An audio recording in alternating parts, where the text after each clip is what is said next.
বন্ধুরা সকলে কেমন আছো? অন্য দিনের মতন আজকেও বাড়িতে নিমন্ত্রণ এসেছিলো, তা যাচ্ছি শ্রাদ্ধ বাড়িতে।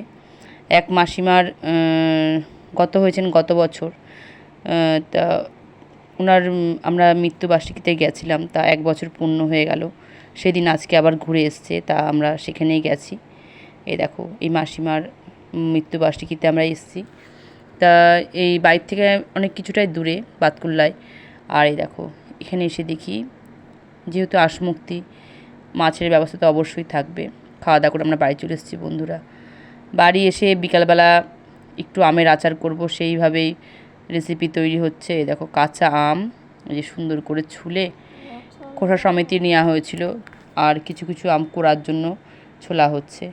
তা এই যে গরম পড়েছে, আচারটা খেতে ভালোই লাগে, এর জন্যই আমটা আচারের জন্য আর কি ব্যবস্থা করা হচ্ছে। দেখো, ছাদের মধ্যে পরিষ্কার জায়গায় আম শুকনো করতে দেওয়া হয়েছে। আম শুকনো করতে শুকনো হলে কি আচারটা খেতে বেশ ভালো লাগে। আমি অতটা ভালো পারি না আচার তৈরি করতে, তা যা করে দিচ্ছিলো আচারটা আমাকে, কীভাবে করেছি সেটা দেখো, তোমাদের সঙ্গে ভিডিওই দেখাচ্ছি।